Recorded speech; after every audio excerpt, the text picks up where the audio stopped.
Hey everyone, it's Robert Alaniz again, and this is the Collecting the King show, and this is episode 22, and it's called How the Web Was Woven, and of course I'll explain that in just a minute or two.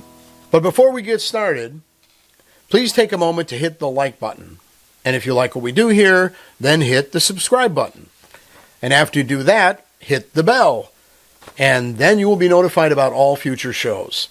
You know, I just want to mention the channel has almost reached 1,000 subscribers, so I'm very excited about that. I happened to check it earlier today, and I think it's at, 978 or something like that. So I'm only like 22 subscribers away from hitting that 1,000.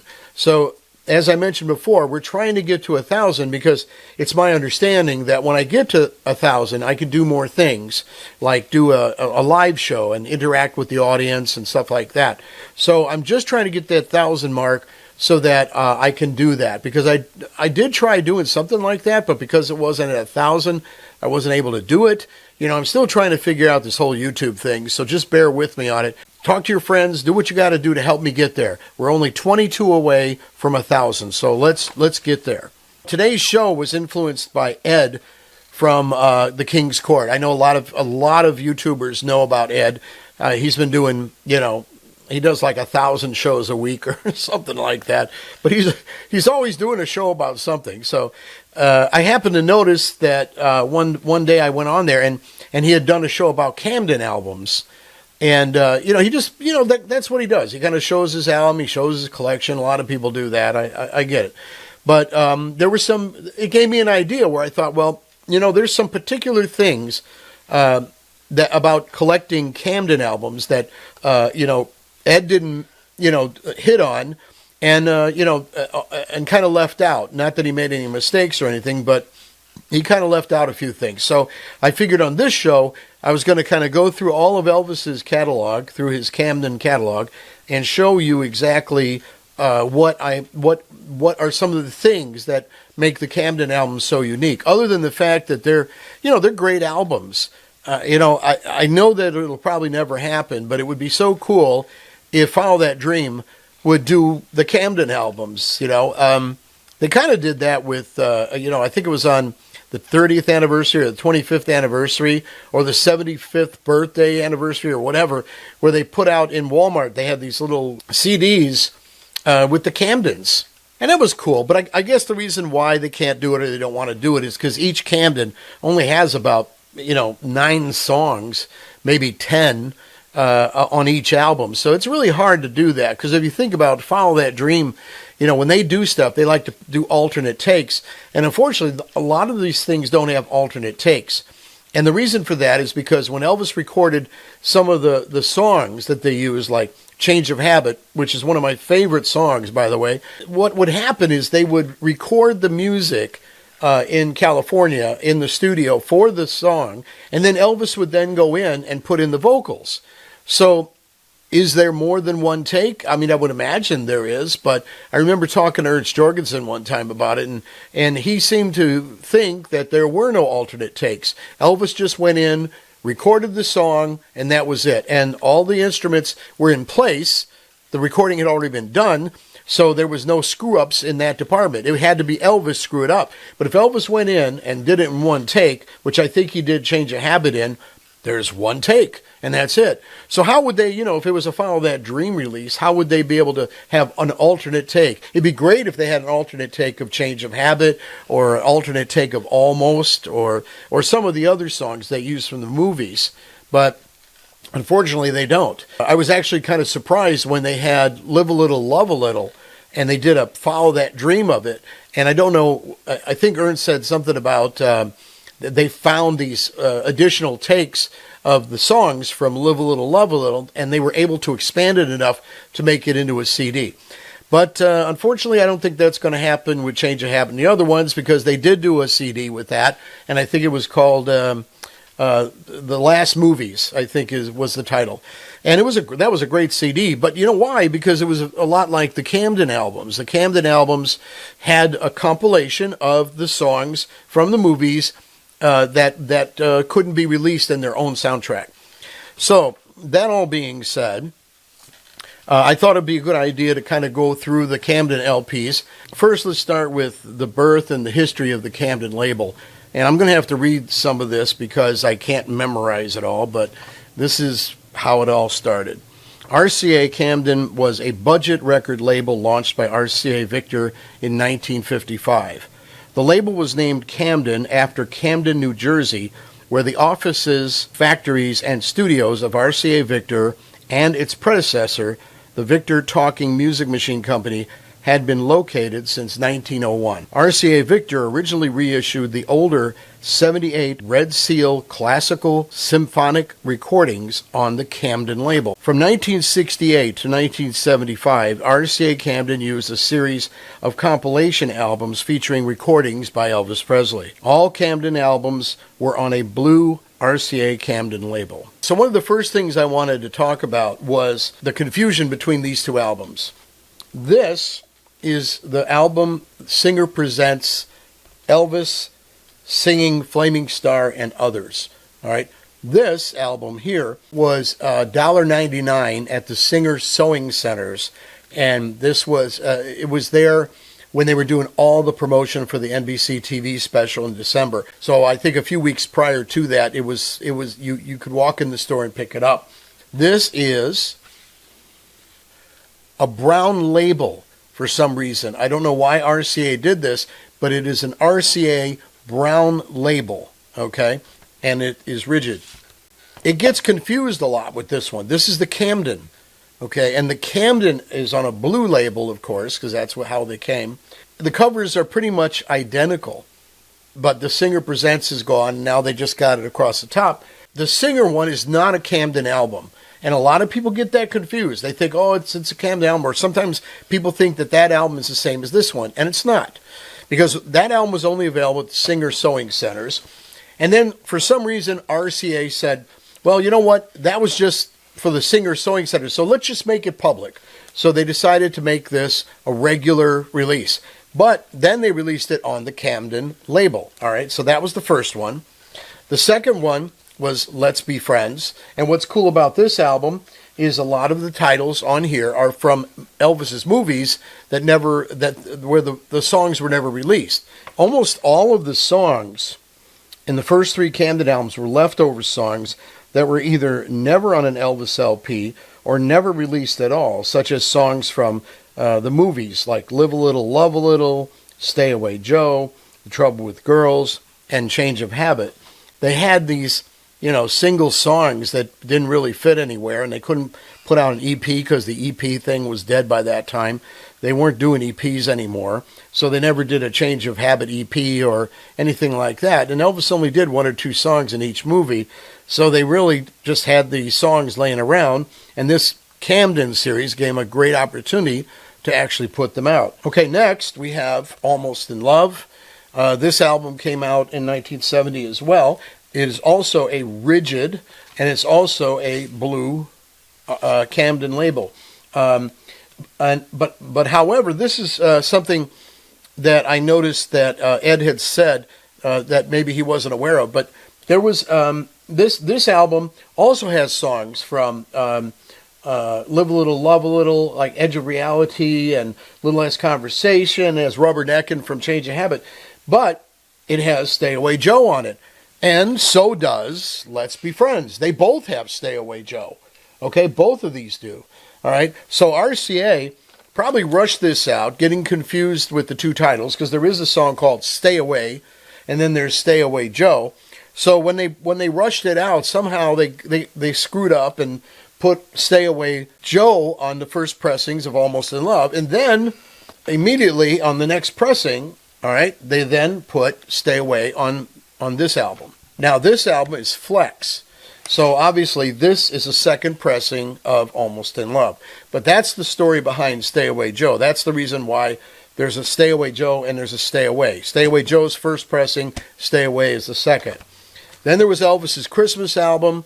This was also a rigid, but you'll probably find more flexes of it than the rigids. But there is something you should know about these first four albums, and that would be Flaming Star, Let's Be Friends, and Almost in Love, and the Christmas album. What a lot of people don't realize is these are not flexible vinyl. These are rigid. Okay? So, like if I take this out here, this is a Christmas album, and it is 100% rigid. All right? Now, the first 4 albums came out that way. They were all rigid vinyl because of the time they were pressed. They were all pressed before 71 when, of course, RCA then went to the Dynaflex and the flexible vinyl. Technically speaking, again, from a collector's standpoint, if you want to collect the correct first pressing, then you want it on rigid vinyl. Beginning with I Got Lucky, all the Camden labels were pressed on flex. Once the rigids were done and they went to flex, and they repressed, of course, the first 4 on flex, every album from that point on was flexible vinyl. Then you have You'll Never Walk Alone. And this one has 2 releases, and the covers are actually the same, as you can see, but the difference is they have different catalog numbers.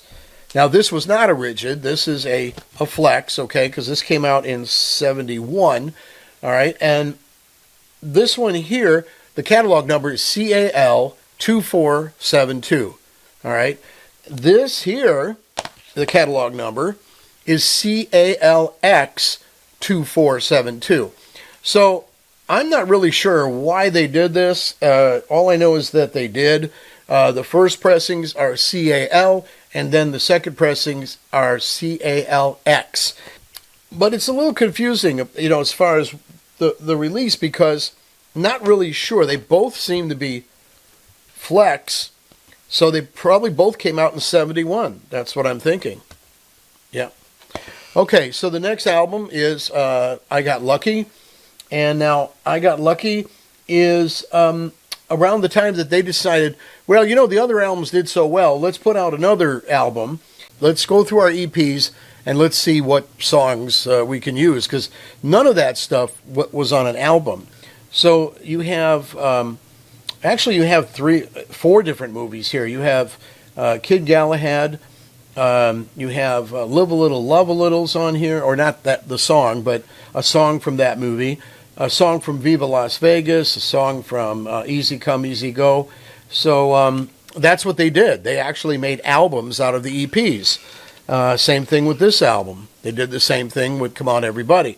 And, of course, Come On Everybody is a song from Viva Las Vegas. On the Come On Everybody album, they also added songs from Follow That Dream, all right, as well as Easy Come, Easy Go, and Viva Las Vegas. So, basically, in a nutshell, what they did was they decided, well, okay, we got these EPs, the format's dead, and we got this music laying around, so let's put them on these, these bargain albums, and that's what they did.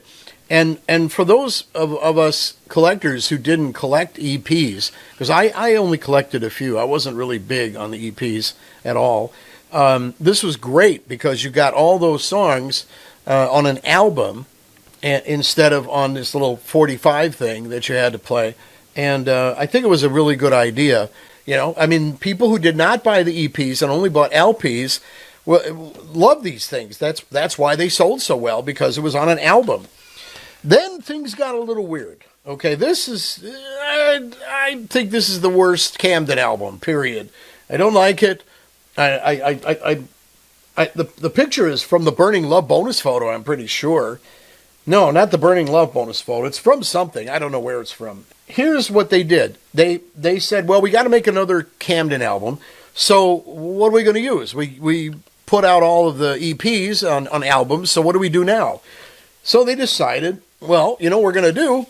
We're going to get the 4 deleted titles, which is Double Trouble, Clam Bake, It Happened at the World's Fair, and Frankie and Johnny, and we're going to pull songs off there because, these albums are no longer available, so the only way they can get these songs is by this album. Not a bad idea when you think about it. It took me a while to realize that, though, because when it first came out, I thought, well, this is stupid. Because I had bought all these albums and I had them in my collection. So I thought this is really kind of stupid. Why would they do this? But then it made sense. As time went by and I got into it more, into collecting and everything, I realized that they took deleted albums and used songs from the deleted albums. Why not? Same kind of principle as the EPs. The EPs weren't selling anymore. They weren't making them anymore. Well, these 4 albums were out of print. So they said, what the hell? We'll just make a Camden, and they did. Now, of course, this one here, everybody remembers because everybody knows Burning Love, which was, should have been number 1 on the Billboard charts and was beat out by Chuck Berry and his Ding-a-ling. In my opinion, he should have kept his Ding-a-ling in his pants. This was a much, much better song. Burning Love hit number 1 on other charts like Cashbox and a few others. But the old Ding-a-ling, got in the way and went to number 1. So when RCA had Burning Love, they said, wow, let's, instead of doing an album with Burning Love on it and using new material, they decided to carry on with this hits from the movies thing and, pulled out some more songs from his movies. But this time, the titles are not necessarily from deleted movie soundtracks. Am I Ready? Tonight Is So Right for Love. That's GI Blues. Guadalajara is Fun in Acapulco. So for some reason, they just grabbed any old song. They didn't care what they used. And, of course, put it out, the 2 songs that were on the single. That would be Burning Love and It's a Matter of Time. And put them out on an album dedicated to that song. But see, RCA was smart in this regard because they knew the song Burning Love was hot. And it was heading up the charts and, like I said, number 1 in Cashbox and others. Even though Billboard only went to number 2, they figured, hey, let's cash in on that and we'll do another Camden album and put it on there. And that way, even if they don't buy the 45, they'll buy the album. All right. So that's what Burning Love. And then, of course, they added the little bonus thing. Right there, you see the little star. Okay. And this is the star that says limited time or limited offer special bonus photo inside, which is this. So they put a bonus photo in there to help, just to entice you even more. Not only was it Burning Love, but you got a photo which also advertised the new album that was coming out, which was Madison Square Garden. So actually, from a packaging standpoint, this was not a bad idea. And I know the Burning Love album sold like a ton. I don't know what the actual number is. I don't know if it got a gold record award, but I know it sold a lot because this album is in every garage sale, every antique mall, every record store, every bargain bin in the country. When Burning Love was done with their first run and they went into a reissue, they got rid of the Starburst. As a collector, I have both the version with the Starburst and without the Starburst. Even though Separate Ways was not that big of a hit, I don't think it charted well. They decided, well, we're going to take another Elvis release, a brand new Elvis release, and we'll put it on the next Camden album, like we did Burning Love, and it'll probably work. So they put Separate Ways, and they put Always on My Mind. And by the way, Always on My Mind should have been the hit. But no, they pushed Separate Ways, and Always on My Mind was on the flip. But anyway, they put that on this album, and then threw some just oddball songs instead of deleted songs. Burning Love, of course, they grabbed any old song from soundtracks, but this time they put stuff like Old Shep, Forget Me Never, In My Way, I Met Her Today. It's like they just grabbed anything off the catalog they could to make this album. It is kind of cool because on the back it kind of shows you all of the Camden releases up to this point, and I believe that comes to 9. So there's officially 10 Camden releases. But then they did the same thing again. They added a bonus, and they put the postcard. Okay, and in my copy, I just put it under the shrink here, as you can see. But maybe you don't know this, but if you can find this, if you find this album sealed, in some cases that postcard is under the shrink on the back cover. I've seen it at least a good 5 to 6 times, or maybe more, where I found a sealed Separate Ways with that postcard on the back. So anyway, so that's it. That's what Camden did, and this it advertises on the back the Aloha from Hawaii special, which I think the Burning Love does too, doesn't it? Yeah, as a matter of fact, they both do. So obviously it was the Aloha special was coming up, so these albums came out prior to. So that's what they did. And that is the complete Elvis Camden catalog, which eventually the catalog was sold to Pickwick at one point.